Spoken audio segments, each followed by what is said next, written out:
2024-2025 Chicago Bears schedule. This has been a time of dynamic moves for the Bears. And the Bears are not an organization normally known for making dynamic moves. But thanks to Bears GM Ryan Poles, we've had two very successful off seasons over the past 2 years, and Chicago Bears fans are loving it. It just goes to show that making smart moves in the front office can make a real difference on the field. In March, the Bears traded Justin Fields to the Steelers for a 6th-round pick. In April, we drafted our new quarterback, Caleb Williams from USC. As a USC Trojan and a Bears fan, I've got to say I'm very excited. Caleb has really shown up in Chicago and brought with him a great attitude, a great smile, and a lot of energy on the field. Hopefully, it's the start of a new era, but I think we should step back and appreciate the great work that has been done by the Bears front office to get us here. So let's talk about Bears GM Ryan Poles. Ryan Poles played for the Chicago Bears as an undrafted free agent in 2008, then became a recruiting assistant for Boston College. Then he worked 13 years in the Kansas City Chiefs front office until being hired by the Bears in 2022. And I'd like to kind of take a moment to appreciate everything Mr. Poles got done during his tenure at the Chiefs. So I think a good way to do that is to read an excerpt that comes directly from the Bears website. During his 13 years in Kansas City, the Chiefs captured 1 Super Bowl title, 2 AFC championships, and 7 AFC West division championships.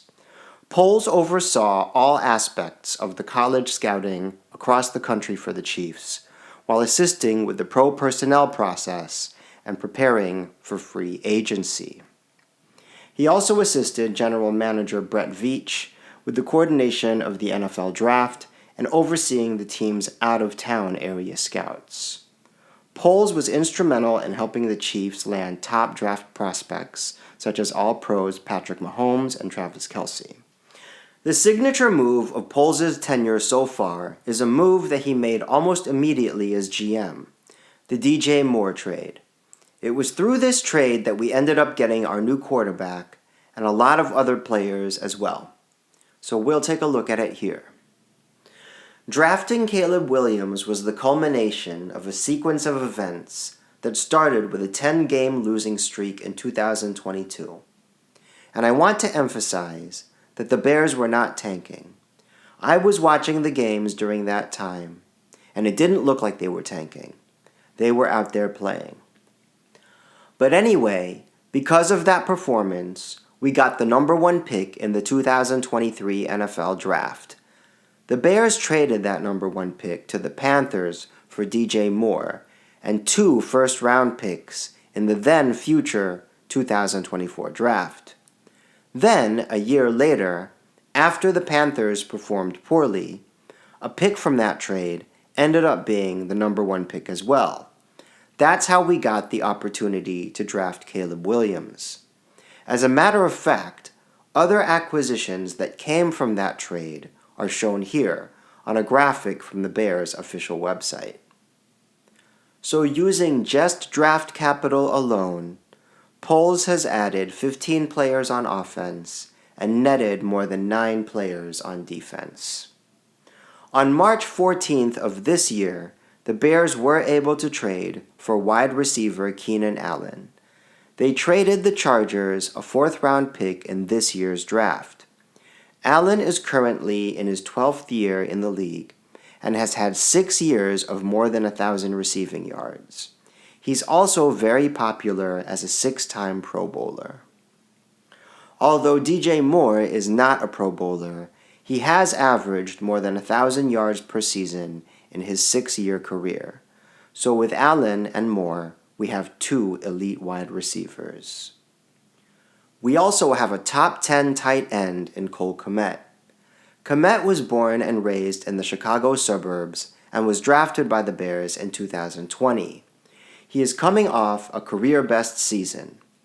Our running backs are DeAndre Swift and Khalil Herbert. So, with a new quarterback and this roster, our offense is outstanding, at least on paper. The challenge will be getting real-life results. The Bears' plan for where they will play in the future remains unresolved. In April of this year, the Bears unveiled plans for a new $4.6 billion stadium a few blocks south of Soldier Field, featuring a fixed roof and a tree-lined promenade with parks, walkways, and public spaces. The design would keep Soldier Field's iconic colonnades and even make them a part of the attraction.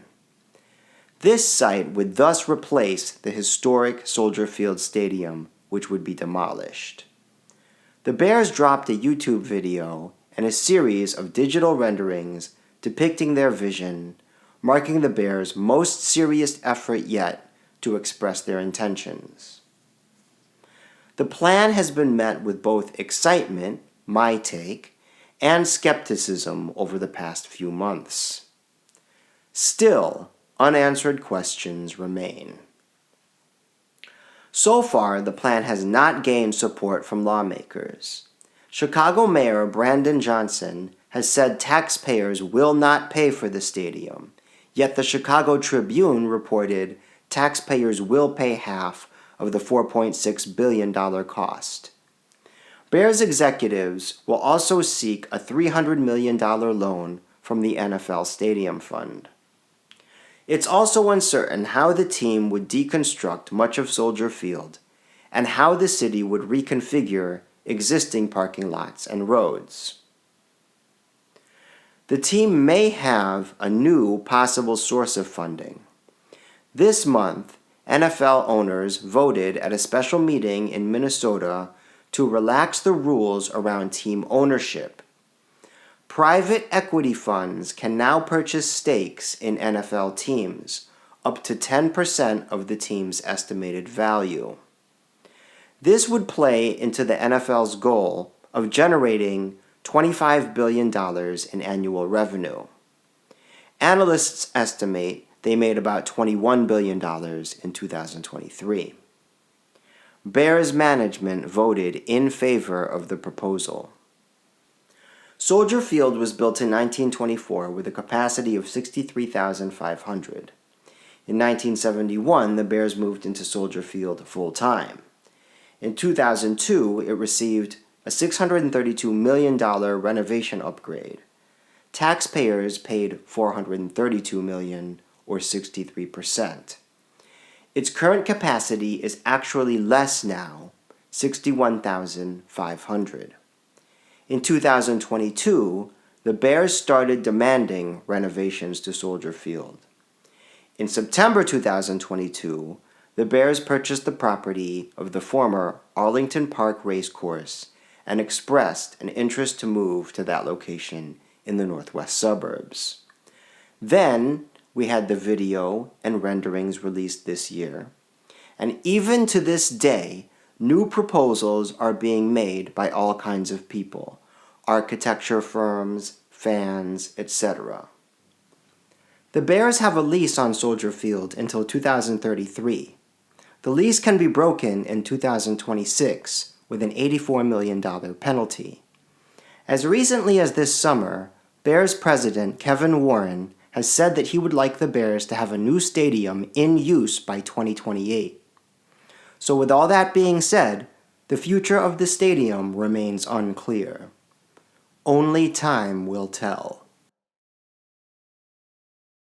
Last year, the Bears went 7-10 and finished last in the NFC North, tied with Minnesota. And that brings us to this year. Regardless of how the roster is shaping up, this year is going to be the story of Matt Eberflus. This is a make-or-break year for the third-year head coach, and with a strong offensive roster, he will have no excuses. If things don't work out, he'll be the first to go. He's in a tough situation because he has a background as a defensive coordinator, but the team and league has become more offense-oriented. If the quarterback position were up to me, I'd go get a veteran from the open market and sit Caleb Williams so that he can ease into his new position. People expect us to win right away just because we have a talented new quarterback, but things don't always work out that way. Now, I don't want to take anything away from the positive energy surrounding Caleb Williams. I hope everything goes well, but it will be hard. We are in a division where all the other teams are better run organizations, historically. That looks like it might change. But to make a long story short, I'll believe in success when I see it.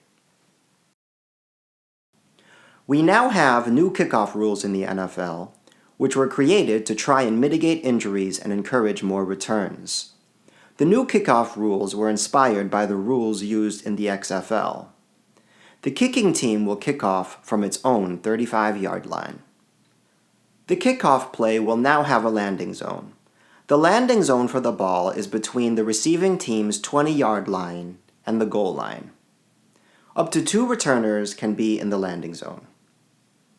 Other players cannot move until the ball either hits the ground or hits a player in the landing zone or the end zone. But the 2 returners can move around at any time. A ball that bounces between the landing zone and the end zone must be either returned or downed in the end zone for a touchback. If downed in this way, play starts at the 20. If the kick fails to get to the landing zone, the receiving team gets the ball at their 40. Any kick that goes out of the back of the end zone, whether in the air or bounces through, counts as a touchback, and play will start at the 30. Onside kicks are now only permitted in the 4th quarter. So now let's get to my start of season predictions. This is my 7th year doing these. Up until last year, I got 48 correct and 34 incorrect. And during last season, I got 12 correct and 5 incorrect, bringing us to a total of 60 correct and 39 incorrect, a 65% winning percentage. All right, let's go ahead and take a look at the schedule. In the regular season, the Bears will take on Tennessee, Houston, Indianapolis, the LA Rams, Carolina, Jacksonville, and then they have a bye week. Then it's Washington, Arizona, New England, Green Bay, Minnesota, Detroit, San Francisco, Minnesota, Detroit, Seattle, and Green Bay. Basically, we play the entire AFC South, we play the entire NFC West, and we play our own division, the NFC North. There is a difficult 3-week stretch in December where we have multiple short weeks in a row.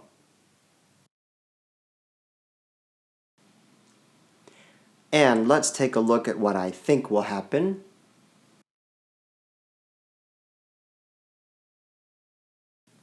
So, as you can see, I'm predicting a 12-5 regular season, and who knows what kind of chances that will give us in making the playoffs. Alright, so I hope you've enjoyed your time with us today, and we'll see you next time on Offwhyte Cinematic.